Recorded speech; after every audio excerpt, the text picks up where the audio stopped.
Welcome everyone to today's Explainer. Today, we're doing something really fascinating. We're breaking down a highly specific psychological and spiritual pathway, looking closely at a dense piece of religious source text to understand a very particular human phenomenon. We want to know, how does a private internal spiritual discovery actually turn into a highly public, vocal expression of those beliefs? We're basically dissecting the anatomy of an impulse. Like, how does a deeply personal realization transform into an absolute, uncontainable drive to preach? Let's find out. Okay, let's dive into this. Right out of the gate, this ancient quote from the Book of Acts establishes the absolute core theme of our explainer today. We cannot stop speaking. Notice the phrasing there. It's not, we probably shouldn't stop, or we are instructed not to stop. It's literally an inability to remain silent. The source text we're analyzing uses this historical quote to frame this unstoppable human impulse to share profound beliefs. It basically sets up preaching not just as a duty, but as an unavoidable psychological reflex to acquiring certain knowledge. Section 1, the catalyst, the initial discovery.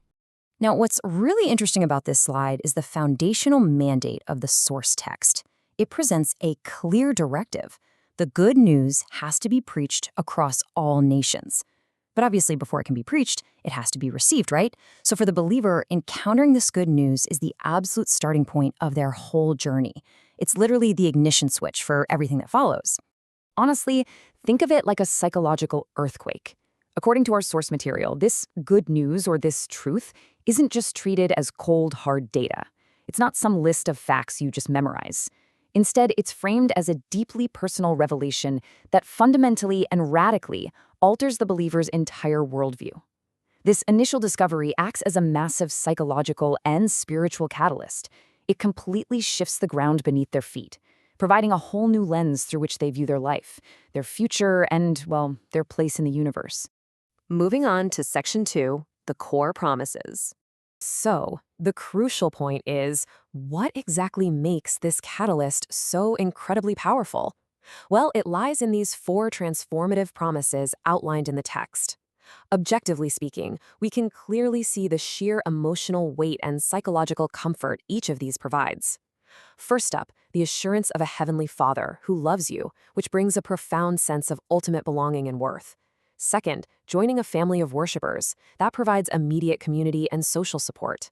Third, the promised end to pain and suffering, which directly addresses the deepest, most universal human anxieties we all have about the human condition.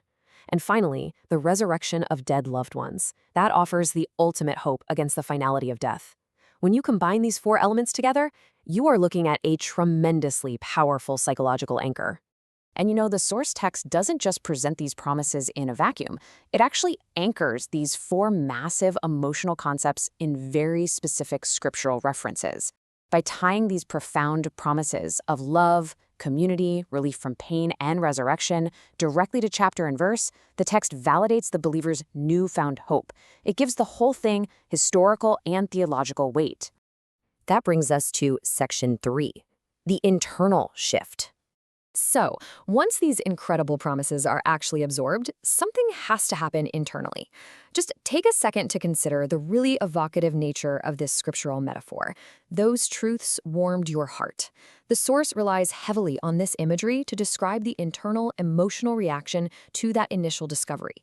It totally moves the experience away from the purely intellectual realm, just reading words on a page, and pushes it straight into the visceral emotional realm. The truth is no longer just a concept. It's an active comfort, a literal warmth that is felt internally. Let's move to the next part and see how this builds, because it creates a very clear logical progression. The source material maps out a definitive 3-step psychological journey here. Step 1, learning the truth. That's the cognitive intake of the promises we just talked about. Step 2, truth takes root in the heart. This is that internal shift where cognitive learning actually turns into emotional warmth and deep conviction. And finally, step 3, speaking to others. It outlines this fascinating mechanism where passive learning inevitably and sequentially turns into active output. Basically, you cannot have step 3 without step 2, and step 2 absolutely guarantees step 3. The text then expands on this with another really powerful metaphor, truth taking root. According to the source, when this love for the truth establishes deep roots within the individual, keeping silent is just no longer an option. And what's totally vital to understand here is that the text views this inability to keep silent not as some burdensome obligation or a forced duty, not at all. Rather, it's presented as a completely natural, uncontainable overflow. The heart is just so full of love for what it's learned that it simply spills over into speech. Which leads us right into Section 4, the historical precedent and unstoppable impulse. And this brilliantly illustrates the climax of this whole psychological and spiritual journey. We've seen the catalyst, the promises, and the internal shift. Now we finally arrive at the inevitable output, illustrating the central thesis of the source material. The text deliberately and directly bridges the emotional state of a modern believer right over to the unstoppable impulse of the very first Christians. It argues that the psychological reaction happening today, quote, "You could not keep those precious truths to yourself," is the exact same timeless reflex experienced by the first-century disciples who said, "We cannot stop speaking." It establishes this continuous, unbroken chain of human motivation spanning thousands of years. Absolutely fascinating. So, to summarize the core argument of the text we've been analyzing today, the ultimate output of this entire process is absolute necessity. According to this source, evangelism is not merely some scheduled activity, it is the unavoidable climax of a heart that has been transformed by profound promises. When the psychological weight of feeling universally loved, promised an end to suffering, and guaranteed a reunion with lost loved ones really takes root, well, the resulting joy creates an unstoppable impulse to share that exact same relief with as many people as possible. We've spent this explainer deconstructing the mechanics of religious motivation, really looking at how deeply held beliefs compel public action.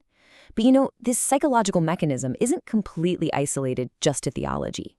Think about human nature itself. So I want to leave you with this question to consider. What profound truths in your own life, whether they're spiritual, philosophical, or just deeply personal, evoke that same unstoppable impulse in you to share them with the world?